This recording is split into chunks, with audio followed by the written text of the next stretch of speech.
Welcome back po dito sa Daily Dose of Tarot 111. Kamusta ka? Earth signs, I hope nasa mabuti kang kalagayan ngayon, pampisikal, mental, emosyonal o spiritual man yan.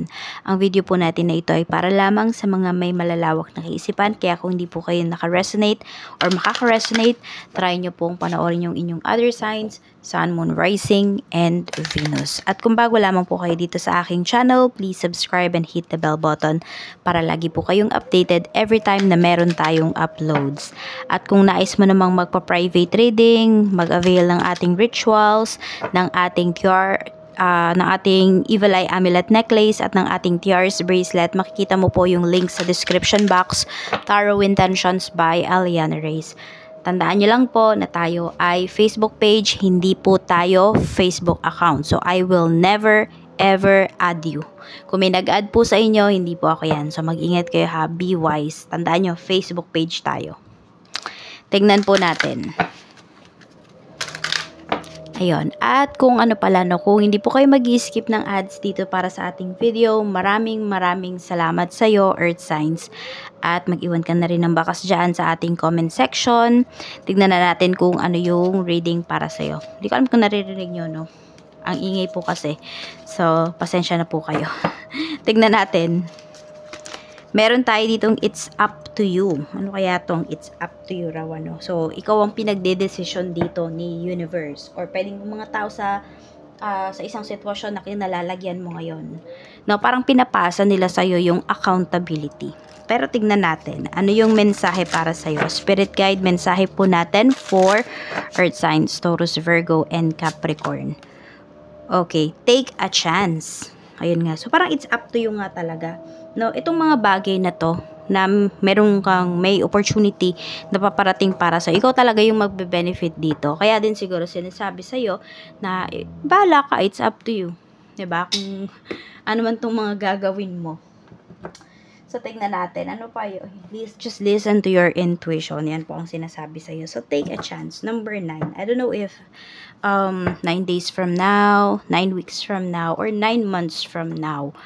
Ayan po. May mga decision ka dito na gagawin na alam mo talaga na magbe-benefit ka. Kaya pwedeng i-go mo talaga. Check natin pagdating sa iyong kaperahan. Spirit guide, kamusta po ang kaperahan ni Taurus, Virgo, and Capricorn?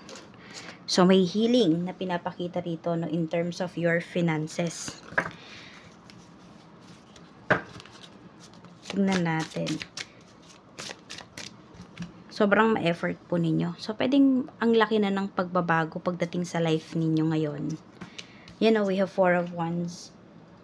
Pwedeng meron dito, may bahay na po kayo. Or, nabayaran nyo na, fully paid na yung bahay ninyo. If ever yan po ay loan. 3 of Wands. Ang dami nyo pang mga gustong maganap sa life po ninyo. Ayan, no. Pwedeng marami dito, nasa ibang bansa kayo. Pwedeng dyan na kayo nakapag-asawa for some of you. Ayan. Kahit dyan na kayo nakapag-asawa for some of you dito, meron pa rin kayo dito naiwan ng mga family dito sa Pinas. So, pwedeng nagpagawa pa rin talaga kayo ng bahay. And yun, marami dito, breadwinner pa rin kayo sa family ninyo. So, hinay-hinay lang po kapag ganyan, kapag meron na kayong sariling pamilya. So, wag niyong isa-sacrifice yung, sabihin natin, yung welfare ng inyong mga anak para lang makatulong kayo dito. No?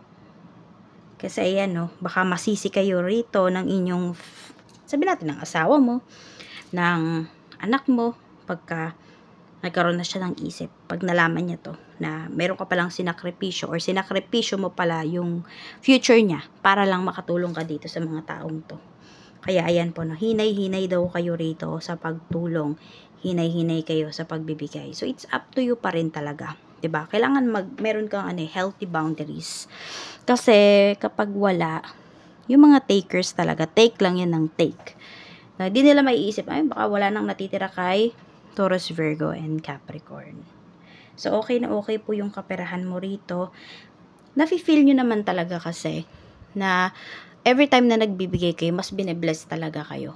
Kaya lang kasi yun nga talaga. No, pag alam nyo naman na nasa sacrifice na yung yun nga, yung future ng inyong mga anak, hinay-hinay po kayo. No? Meron talagang mga ganyang tao na tulong ng tulong. Walang hinihinging kapalit. And meron dito isa kayo doon. Tignan natin. Okay naman po yung pera, maganda.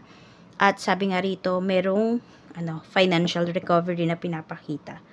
So, pwedeng makasingil na kayo rito kung meron man pong may utang sa inyo. At pagdating naman sa trabaho, meron tayo ditong 2 of Wands. Sa mga nagbabalak pong mag-abroad dito na Capricorn, maganda talaga yung energy ninyo.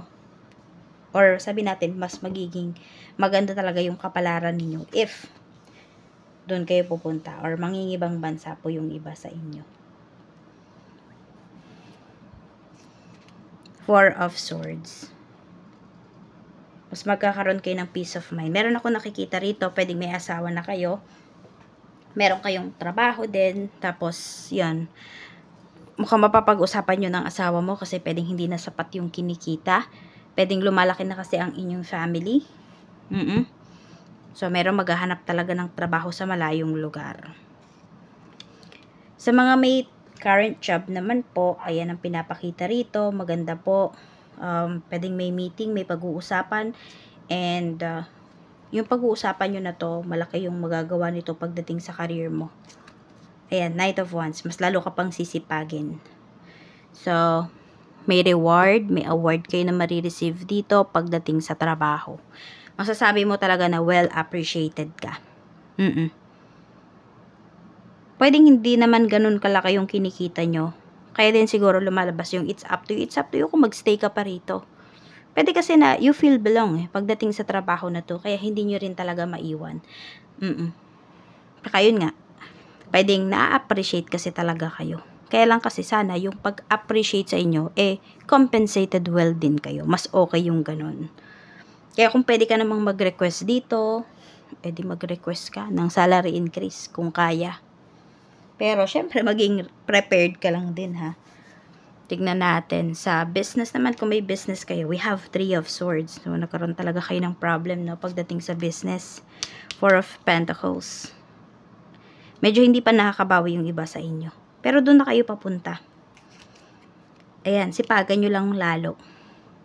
So, di ba, pag nalulugi yung business, may iba dito na, yung, yung, kunwari, dati, Monday to Friday kayo nagbubukas ng inyong store. Ngayon, pwedeng 3 days na lang. So, masipagan nyo pa raw. Yun yung sinasabi rito. Huwag nyong bawasan yung working days. Paano kayo makakabawi niyan? Tignan natin. We have the Fool. So, yun. Mag-ingat talaga kayo rito. Pagdating sa sales. Pwede ngang may kumukupit sa inyo rito pagdating sa inyong negosyo. Malapit sa'yo. Pwedeng kapatid mo. Pwedeng anak mo. Yan po. Iba sa inyo, anak nyo to na may anak na rin. May pamilya ng tao. Pero nakaasa pa rin sa inyo. Yun, siya yung, meron dito, siya yung nagpapabigat dito sa negosyo po ninyo. Kinukupitan talaga kayo, kaya hindi siya lumalago. Makakabawi pa yung business nyo dahil sa pagmamahal mo dito sa negosyong ito. Itataguyod mo kasi talaga siya. Hindi mo siya basta-basta bibitawan kasi naniniwala ka na makakaahon pa itong business mo. Sabi nga, take a chance. So, mag-take ka talaga ng chance. Leap of faith pagdating dito sa iyong negosyo. Naniniwala ka kasi na para sa'yo talaga yan. Sa love life naman, tignan natin sa mga single. Page of Swords. Sa mga single natin dito, umiiwas talaga kayo.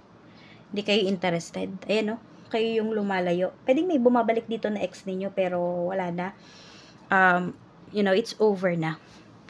Hindi mo rin pinagsisisihan kung lumayo ka man sa kanya. Ayan, kung iniiwasan mo siya ngayon. Kasi sobra na yung ginawa sa'yo ng taong to. Ayaw mo nang mag-take ng risk. Ayaw mo nang masaktan ulit. Kaya umiiwas na yung iba sa inyo. And some of you nga, pwedeng may lumalapit naman sa inyo. Kayo talaga, pinuputol nyo kaagad. Parang, tinatakot nyo. Kung ano-ano yung mga sinasabi nyo na negative about you. Or totally, binablock po ninyo kaagad. Yung tipong ganyan. Sa mga in a relationship naman, merong hindi okay dito. Two of Swords. Parang di na kayo naniniwala sa sinasabi ng person mo. Ayan, no? Bakit? Kasi hindi naman nagbabago. Lagi lang nangangako. Gusto nyo na akong mawala dito. Sabi nga, it's up to you eh. Nasa sayo naman yan. Diba kung magpapakamartir ka ba? Or aalisan mo na yung relasyon na to kasi wala ka ng peace of mind. Sa mga mag-asawa naman po, meron tayong 5 of Swords. Ito din, may panloloko rin dito. Ayan o, may betrayal. Pwedeng may naninira sa marriage ninyo. Pero tignan natin. We have Justice.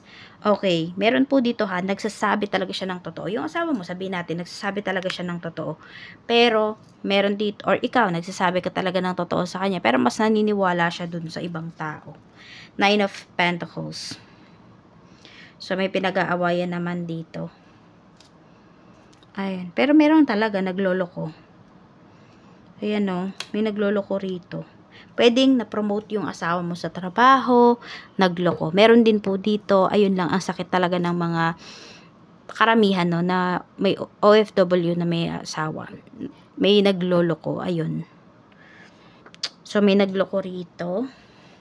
Pwedeng pag-uusapan nyo na lang is about sustento kung meron po kayong anak. Sa health naman, 10 of Wands, stress, over fatigue. Tapos, ito rin, more on sa biyahe. Baka may jet lag pa yung iba sa inyo. Ayun lang yung pinapakita about sa health. Ano ba yung blockages nyo? Wheel of Fortune. Okay, ang blockages ng karamihan sa inyo is, ano ba? Paano ko ba yan i-explain? Sobrang positive nung energy nyo. Nagiging negative siya. Oo. May tawag dyan eh. Yung sobrang positive mo na, alam mo yun, parang nawawala ka na sa reality. Hindi na for reality yung approach mo pagdating sa problema. Oo. So, yun naman yung nagiging blockages ninyo. Sa halip na harapin nyo talaga yung realidad, yung nangyayari, hindi eh. No? Sobrang positive ng energy nyo na madaming naiinis sa sobrang positivity na to. Baka kayo din mismo naiinis na kayo sa sarili nyo. Bakit ganyan kayo mag-isip? Pero, meron din naman tong nabibigay sa'yo na magandang, na magandang, sabihin natin, outcome. Pero, not all the time. So, ito naman, we have Queen of Wands. Ito naman yung strength mo.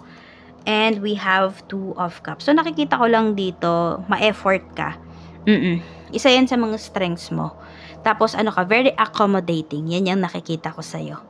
Kaya po, may mga transactions, may mga relationships dito na talagang pinagkakatiwalaan ka. May mga tao rito na pinagkakatiwalaan ka. So, tignan natin ano pa yung mensahe. Pagdating naman sa'yo, ano pa yung mensahe para sa'yo? Knight of Swords. Ayan. Take a chance talaga ang sinasabi sa'yo rito. Kumilos ka na, magdesisyon ka na. Nasa mga kamay mo na yung pagbabago. Earth signs. Yan lang po yung mensahe. Maraming salamat. Mag-iingat ka. More blessings to come. And claim mo na yung mga positive energies dito sa reading natin ngayon.